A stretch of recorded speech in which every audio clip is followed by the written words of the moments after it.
बघा, एक सांगू का, तुम्ही आता ह्याच्यावरती फार दिल्लीमध्ये विचार करू नका. महाराष्ट्राचे पोलीस आणि महाराष्ट्राचा मीडिया समर्थ आहे. आता पोलिसांचा तपास सुरू आहे. इतकं मोठं प्रकरण आहे. पोलीस त्यांच्या पद्धतीनं तपास करतील. स्वतः मुख्यमंत्री लक्ष घालत आहेत. लक्षात घ्या, स्वतः मुख्यमंत्र्यांचं मॉनिटरिंग सुरू असल्यामुळे प्रत्येक याच्यावरती मुख्यमंत्र्यांचं मॉनिटरिंग सुरू आहे. त्याच्यामुळे गृहमंत्री जे करतायत त्याच्यामध्ये आपण चर्चा कशा करता का? सर, एक प्रश्न असा आहे की या ज्या विक्टिम आहेत त्यांनी आमदारांना एका आमदारांना जाऊन सांगितलं, पण त्या आमदारांनी हे उघड करण्याच्या ऐवजी खराटलाच जाऊन तक्रार करणारी जी काही होती. बघा, हे वारंवार झालेलं आहे. याचं कारण असं आहे की या गुन्ह्यामध्ये सत्ताधारी पक्षाचे अनेक मंत्री आणि आमदार सहभागी होते. म्हणून मी म्हणतो त्यांना सहआरोपी करा. आणि माझी तर अशी माहिती आहे की हे जे ऑपरेशन सगळं केलं त्यात नाशिकच्या बाहेरचं सुद्धा एक पोलीस पथक इन्व्हॉल्व होतं. सुरुवातीला नाशिकच्या बाहेरचं एक पोलीस पथक त्याच्यामध्ये काम करत होतं आणि ते अत्यंत गुप्ततेनेही कारवाई झाली. हे फक्त मुख्यमंत्री त्याच्यामध्ये मॉनिटरिंग करत होते, बाकी कोणी नाही. आणि नाशिकचे पोलीस आयुक्त. आणि आता याच्यावरती फार रोज चर्चा करण्यापेक्षा तपास पूर्ण झाल्यावर ज्या गोष्टी समोर येतील, फक्त यात सहभागी असलेले आमदार, राजकीय कार्यकर्ते, खासदार, मंत्री, अधिकारी यांची नावं समोर आली पाहिजेत. हीच आमची भूमिका. ही कोण आहेत? यापुढे भविष्यामध्ये अशा भोंदूगिरीला राज्याच्या सरकारमधून आणि प्रशासनातून पाठबळ मिळणार नाही, यासाठी नाव समोर आले पाहिजे. मुख्यमंत्री यांची संवेदनशील कार्यपद्धतीने कुठे ना कुठे सक्सेसफुल झालं आणि उघड आलं आहे का? बघा, मी मुख्यमंत्र्यांचं अभिनंदन पहिल्या दिवशीच केलेलं आहे. मुख्यमंत्र्यांचं अभिनंदन मी पहिल्या दिवशी केलं आहे. नाशिक पोलिसांचं आम्ही अभिनंदन केलेलं आहे. ही आत्ता फक्त हिमनगावरचे एक टोक आहे. अजून बऱ्याच गोष्टी बाहेर यायच्या आहेत. मला असं वाटत नाही दाबल्या जातील. फक्त सरकार वाचवण्यासाठी जर मुख्यमंत्र्यांना काही गोष्टींची तडजोड करावी लागली तर मला माहीत नाही. सरकार वाचवण्यासाठी किंवा महायुतीमध्ये सध्या जे एकात्मतेचं दर्शन घडत आहे महायुतीमध्ये, त्यासाठी त्यांना काही सोंगढोंग करावी लागली तर मला माहीत नाही.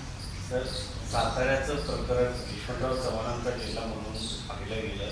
राज्याचे पहिले मुख्यमंत्री, मात्र साताऱ्याचे काय घडले त्याचे पडसाद विधिमंडळात उमटताना पाहिले. बघा, विधिमंडळामध्ये पडसाद उमटून काही होत नाही. साताऱ्यात जे घडलं, जी गुंडगिरी, झुंडगिरी, महाराष्ट्रातल्या त्या सगळ्या गुंडगिरी आणि झुंडगिरीचा केंद्रबिंदू विधिमंडळाच्या इमारतीत आहे. गेल्या 4 वर्षामध्ये महाराष्ट्रामध्ये जेव्हा जेव्हा लोकशाहीचा खून झाला आणि पोलिसांनी झुंडशाही केली, त्या सगळ्याचा केंद्रबिंदू हा विधिमंडळाच्याच इमारतीत आहे.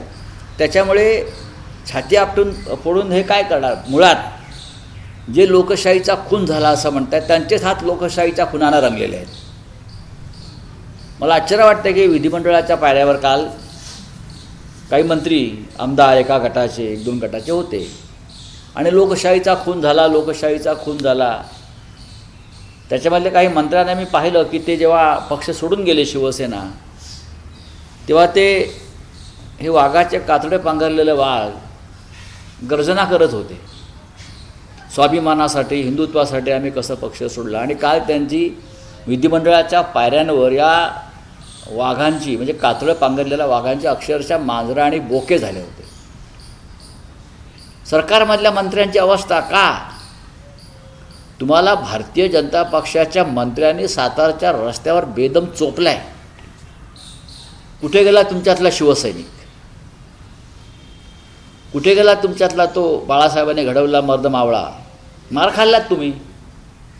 तुमच्याच सहकारी मंत्र्यांकडून मार खाल्लात आणि तुम्ही विधिमंडळाच्या पायऱ्यांवरती छाती पिटताय, म्याव म्याव करताय. बघा, शेवटी जे कर्म तुम्ही केलं त्या कर्माचं एक फळ आहे. मुख्यमंत्र्यांनी स्पष्टपणे सांगितलेलं आहे साताऱ्यासारखे प्रकार एकनाथ शिंदेसोबत काल त्यांची रात्री बैठक झाली, त्यात त्यांनी सांगितलं साताऱ्यासारखे प्रकार खपवून घेतले जाणार नाही. आम्ही मोठे भाऊ आहोत, मोठ्या भावाची भूमिका संयमाची आहे असं त्यांनी म्हटलं. एक लक्षात घ्या, देवेंद्र फडणवीस किंवा गृहमंत्र्यांच्या मदतीशिवाय साताऱ्यातली झुंडशाही होऊ शकत नाही. ज्या पद्धतीनं पोलिसांनी एका तिकडल्या पालकमंत्र्याला चोप दिला, तोच म्हणतो मी रक्तबंबाळ झालो, माझा हात मोडला, माझा पाय मोडला. सातारा ही महाराष्ट्राच्या स्वातंत्र्य लढ्यातली महत्त्वाची भूमी आहे. यशवंतराव चव्हाण, बाळासाहेब देसाई, किसनवीर, म्हणजे स्वातंत्र्य लढ्यातली एक महत्त्वाची भूमी आहे. आणि त्याच्यामध्ये तिथे गदिम माडगूळकरांसारखे कवी जन्माला आले. तिथे कविता निर्माण झाल्या, साहित्य निर्माण झालं. एक सिनेमा आला होता अशी साताऱ्याची तरा. आता साताऱ्यात जे घडलं आहे, जी साताऱ्याची तरा, ती संपूर्ण महाराष्ट्राची तरा झालेली दिसते. याच प्रकरणामध्ये निलम गोरेवरती मुख्यमंत्र्यांनी जे विधान केलेलं आहे एक प्रकारे इशारा आहे असं म्हणायचं एकनाथ शिंदेना, किंवा थेटपणे मेसेज आहे असा अर्थ घ्यायचा याचा आपण. मला असं वाटतं की या सरकारमधले जे मित्रपक्ष आहेत ते फार काळ एकत्र राहणार नाहीत. त्यांना रोज मार खावा लागेल रस्त्यावर. हा पोलिसांचा मार त्यांना रोज खावा लागेल. ही दिसतं आहे, ही सुरुवात आहे. सत्तेच्या बळावर आम्ही हवं ते करू शकतो. सत्तेच्या बळावर जर ते शिवसेना फोडू शकले, पैशा आणि सत्तेच्या बळावर, तर जे फुटल्या त्यांनाही फोडू शकतो आणि रस्त्यावर फोडू शकतो. हे स्पष्ट दिसलं आहे भाजपच्या कृतीमध्ये. आपण निलम गोरे यांचा जो उल्लेख केला, विधानसभेचे सभापतींचे रुलिंग दोन्ही ठिकाणी होते.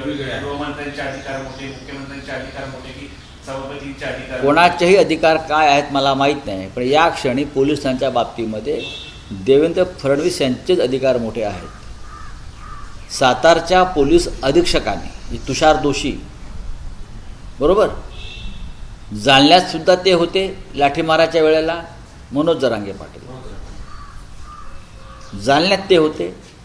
त्यानंतर साताऱ्यामध्ये जो ड्रगचा साठा शिंद्यांच्या भावाच्या जागेत सापडला, ड्रगचा साठा मॅन्ड्रेकचा, तेव्हा त्यांना वाचवण्यात पण हेच तुषार दोशी होते.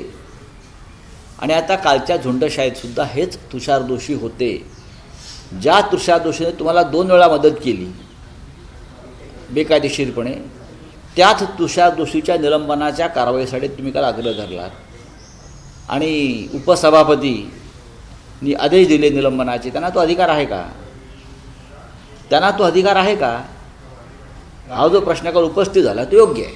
त्यांच्या विरोधात अविश्वास प्रस्ताव आणताय, त्यांच्या विरोधात अविश्वास प्रस्तावाची चर्चा सुरू झालेली आहे निलम गोरेच्या विरोधामध्ये. तर जे काय विधिमंडळाच्या कायद्यानं ज्या गोष्टी व्हायच्या त्या व्हायला पाहिजे. तुम्ही चेअरवर बसून मनमानी पद्धतीने निर्णय देऊ शकत नाही. जसं राहुल नार्वेकर यांनी विधानसभा अध्यक्ष म्हणून पक्षफुटी संदर्भात शिवसेनेचा जो अत्यंत घातकी निर्णय दिला लोकशाहीच्या दृष्टीनं, त्याच पद्धतीनं विधान परिषदेच्या चेअरवरून कोणी असे निर्णय देत असतील तर आवाज उठवायलाच पाहिजे. सर, बारामतीच्या अजित पवारांच्या रिक्त जागेवर काँग्रेस लढण्याच्या तयारीत क्या है हिंदी, क्या है हिंदी क्या है?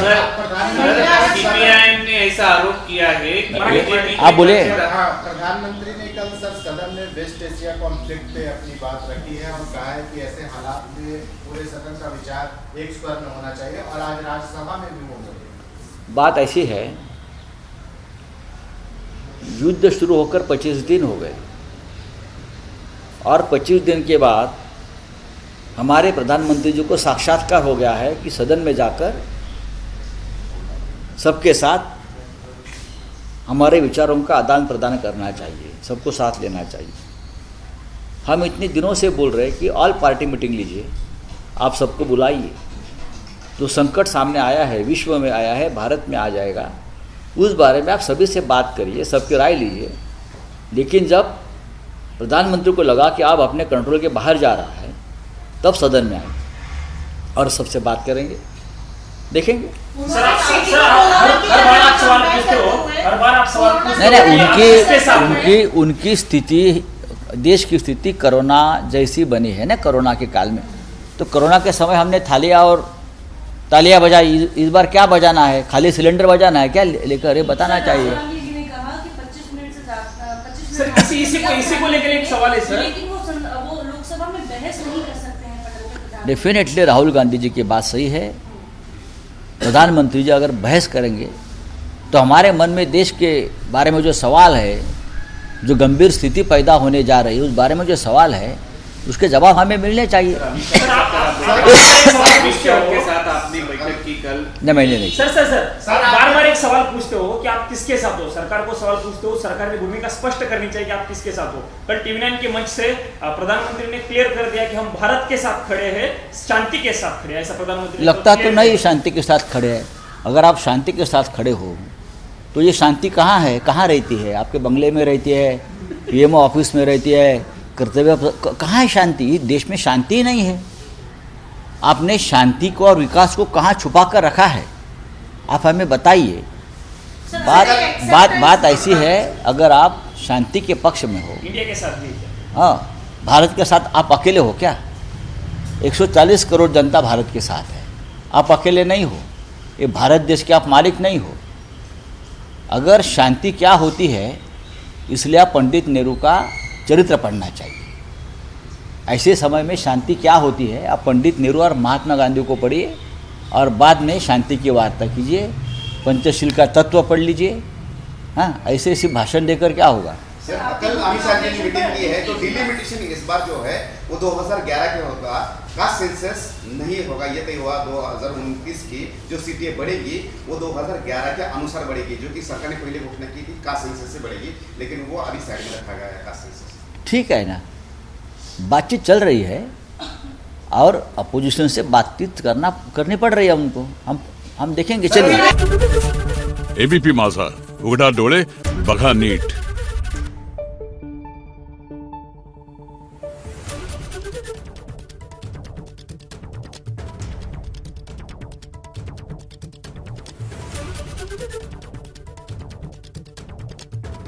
Thank you.